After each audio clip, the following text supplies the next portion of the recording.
राज्यों की 57 लोकसभा सीटों पर आज चुनाव प्रचार का जोर थम गया। प्रधानमंत्री मोदी के संसदीय क्षेत्र वाराणसी में भी आज प्रचार थम चुका है। प्रधानमंत्री मोदी 400 पार के नारे, या कहें कि प्रधानमंत्री मोदी ने 400 पार के संकल्प के साथ मोदी की गारंटी का नारा दिया है। मोदी की गारंटी पर वाराणसी के लोग 1 जुलाई को मोहर लगाएंगे, तो मोहर पीएम मोदी के पक्ष में होगी या उनके खिलाफ, ये तो 4 जून को पता लगेगा। लेकिन फिलहाल चुनाव प्रचार तक जो देखने में आया है उससे साफ है कि इस बार मोदी की राह आसान नहीं। 2014 का चुनाव पीएम मोदी ने पहली बार बनारस से लड़ा था और कहा था मां गंगा ने बुलाया है। उस बार मोदी गुजरात की भी एक संसदीय सीट से चुनाव लड़े थे और बाद में उन्होंने गुजरात से संसदीय सीट से अपना इस्तीफा दे दिया। 2019 के चुनाव मोदी ने दूसरी बार बनारस से लड़ा और पहले से ज्यादा मार्जिन, यानी कि करीब 1 लाख से ज्यादा मतों से बढ़ाकर वो जीते। पिछली बार उनको 2019 में उन्हें 4,59,000 मत मिले थे। लेकिन इस बार लोग मान रहे हैं कि उनके जीत में, उनके मतों में गिरावट हो सकती है। ये बात वो लोग मान रहे हैं जो ये मानते हैं कि मोदी जीत रहे हैं। उनका मानना है कि मार्जिन जो है इस बार मोदी का घटेगा। वही दूसरी ओर दलित, पिछड़ा और अल्पसंख्यक की एक बंदी या गोलबंदी पीएम मोदी के लिए कड़ी चुनौती बनी हुई है। पश्चिम से लेकर पूरब तक समूचे प्रदेश में, या दूसरे शब्दों में यूं कहें कि प्रदेश की एक भी सीट, यानी कि 80 में से एक भी सीट ऐसी नहीं मानी जा सकती जिसे भारतीय जनता पार्टी के लिए आसान जीत कहा जा सके। चुनाव की शुरुआत अप्रैल में हुई थी, करीब 1.5 महीने पहले, और 80 सीटों वाले उत्तर प्रदेश में पहले 3 चरण का चुनाव पश्चिम में हुआ था। पश्चिम की 26 सीटें जाटलैंड की सीटें मानी जाती हैं। प्रधानमंत्री मोदी ने चुनाव से ठीक पहले किसान नेता चौधरी चरण सिंह को भारत रत्न से नवाजा। ये काम पीएम मोदी ने ये सोच के किया होगा कि किसानों के आंदोलन और अग्निवीर जैसी योजनाओं से जो किसान हो, खासकर जाट मतदाता में जो नाराजगी है, वो नाराजगी वो शायद आरएलडी यानी कि अजीत सिंह की पार्टी को, उनकी बेटे की पार्टी को अपने साथ जोड़ के दूर कर लेंगे। लेकिन पश्चिम की 26 सीट पर दौरे के दौरान जो तस्वीर उभर कर सामने आई वो साफ थी कि इस बार दलित मतदाता, खासकर जाटम मतदाता, हाथी की सवारी छोड़कर हाथ और साइकिल पर सवार हो चुका है। पश्चिम में कहीं पर भी बीएसपी नजर नहीं आ रही थी। सीधा मुकाबला मोदी और इंडिया गठबंधन के बीच में था।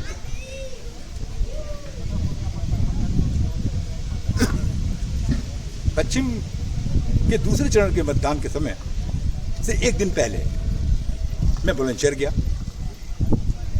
और उसी दिन मैं अलीगढ़ पहुंचा। इन दोनों ही संसदीय सीटों पर मैंने जो देखा उससे साफ था कि ये दोनों ही सीटें भारतीय जनता पार्टी के लिए आसान नहीं।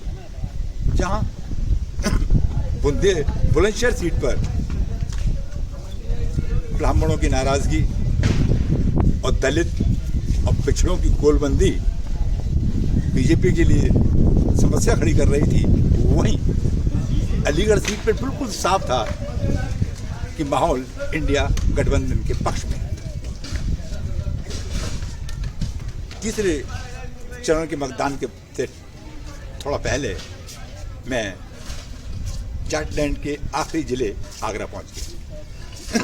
आगरा जिले की 2 संसदीय विधानसभा सीट दयालबाग और फतेहपुर सीकरी जाट बाहुल सीटें मानी जाती हैं, और इन सीटों को बरकरार रखने के लिए ही शायद पीएम मोदी ने आरएलडी को अपने साथ जोड़ा था। लेकिन आगरा में जो देखने को मिला उसने मेरे इस विश्वास को पुख्ता कर दिया कि इस बार बासापा का कोर वोट बैंक दलित यानी कि जाटव पूरी तरह से हाथ या साइकिल पर सवार हो चुका है। आगरा से भारतीय जनता पार्टी ने एसपी सिंह बघेल को चुनाव मैदान में दूसरी बार उतारा है। एसपी सिंह बघेल बहुत अपने क्षेत्र में काफ़ी अच्छे सांसद माने जाते हैं। उनके बारे में माना जाता है कि मान लीजिएगा कि अगर किसी के घर में भैंस का देहांत हो गया, मर गई है भैंस, तो वो उसको भी सांत्वना देने पहुंच जाते हैं। ऐसे जनप्रतिनिधि का अपना व्यक्तिगत छवि के आधार पर जीत सुनिश्चित मानी जाती थी।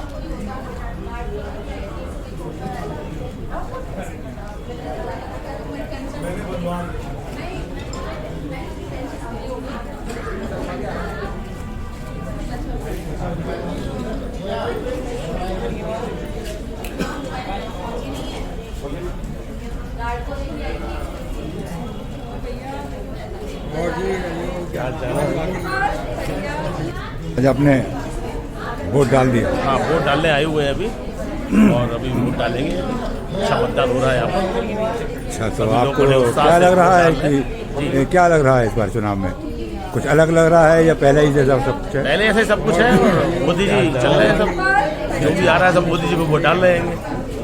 मोदी जी आगरा से चुनाव लड़ रहे हैं क्या? नहीं, आगरा से तो हमारे प्रोफेसर एसपी सिंह बघेल साहब लड़ रहे हैं। अच्छा अच्छा। और उनकी बहुत रिकॉर्ड मतों से जीत होगी। इलेक्शन कमीशन आपने कहा ना कि मोदी जी को वोट डाला जा रहा है, मोदी के चेहरे पर ये सब चल रहा है। जहाँ तक क्या सुना मोदी जी के चेहरे पर है। मोदी जी तो यानी कि वैसे बघेल साहब जो है बघेल वो साहब नहीं, बघेल साहब भी यहाँ पर बहुत अच्छा काम किया है उन्होंने, और बहुत जनप्रिय नेता है।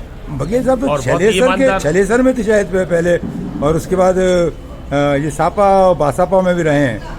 तो अचानक ये मोदी जी के इतने नज़दीक और इतने चहेते कैसे हुए? अभी काफ़ी टाइम से ही बीजेपी में आ गए हैं वो, और बहुत बढ़िया ईमानदार अच्छे आदमी हैं, ईमानदार व्यक्ति हैं, और बहुत काम किया है उन्होंने, बहुत विकास किया है। तो आपको लग रहा है कि मोदी जी की सरकार बन रही है? बिल्कुल 100% सरकार बनेगी मोदी जी। शुक्रिया, थैंक यू। आपका शुभ नाम? राजीव जयराम। जयराम, नमस्कार जयराम। किस तरह की वोटिंग हो रही है? शांतिपूर्ण वोटिंग है, और किस तरफ रुझान दिखाई दे रहा है आपको इस वक्त? पब्लिक चेंज चाहती है और बिल्कुल साइलेंट वोट पड़ रहा है। चेंज किस तरह का, किसको बदलना चाहती है? नहीं, सभी को मौका मिलना चाहिए, एक ही पार्टी थोड़ी रहेगी, और लोगों को भी मौका मिलना चाहिए। लेकिन वो कहते हैं कि सामने कोई है ही नहीं, बीजेपी का कहना है। तो जब सामने कोई है ही नहीं तो फिर कैसे आप उम्मीद कर रहे हैं कि कोई आएगा और आपका सारे समस्याओं को निवारण कर देगा? नहीं, वो कहते हैं सामने कोई नहीं, तो फिर चुनाव क्यों हो रहा है? दूसरा पहलवान नहीं है तो फिर कुश्ती कैसे हो रही है? ये बात भी सही है, अगर पहलवान नहीं तो कुश्ती क्यों हो रही है? चलिए, तो आपने वोट डाल दिया? हाँ, डाल दिया। तो आप तो ये तो बताएंगे नहीं कि आपने किसको वोट डाला? हाँ, चेंज कर रहे हैं, इतना तो बताएंगे। इतना आप बताएंगे, शुक्रिया। बदलेंगे। शुक्रिया शुक्रिया शुक्रिया। वाराणसी जनादेश के लिए मैं आशु सक्सेना। जनादेश को सब्सक्राइब करना न भूलें। नमस्कार।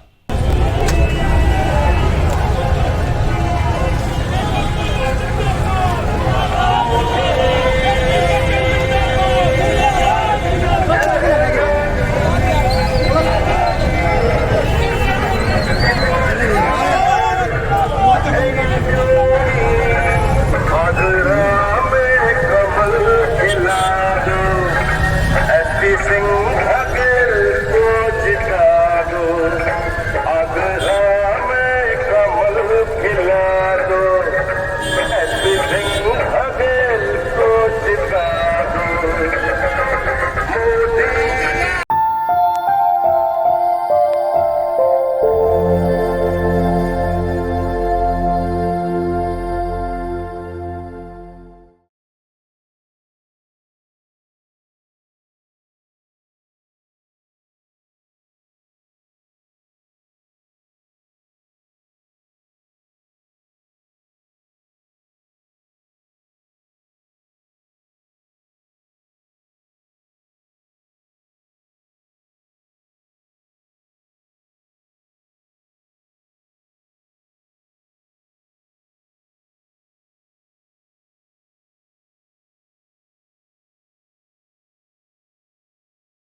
बूटी जी, आज यहाँ पे वोटिंग हो रही है।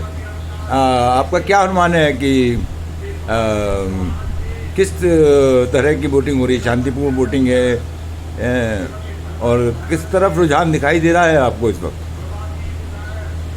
पब्लिक चेंज चाहती है और बिल्कुल साइलेंट वोट पड़ रहा है। चेंज किस तरह का, किसको बदलना चाहती है?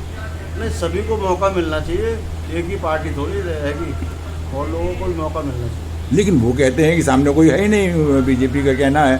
तो जब सामने कोई है ही नहीं है तो फिर कैसे आप उम्मीद कर रहे हैं कि कोई आएगा और आपका सारे समस्याओं को निवारण कर देगा? नहीं, वो कहते हैं सामने कोई नहीं तो फिर चुनाव क्यों हो रहा है?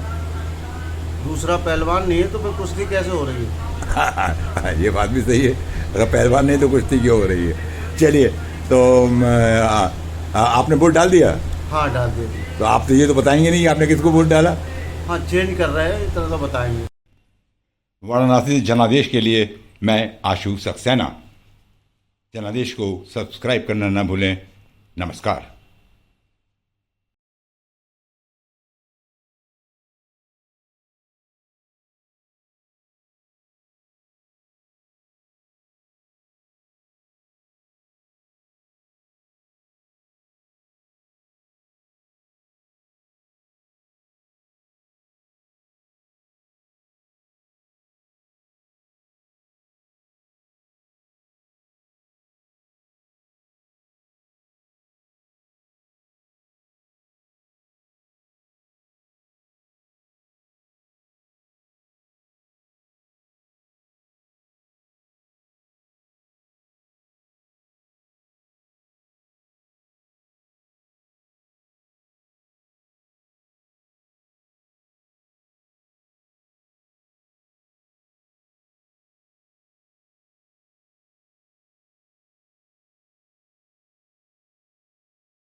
वाराणसी जनादेश के लिए मैं आशु सक्सेना।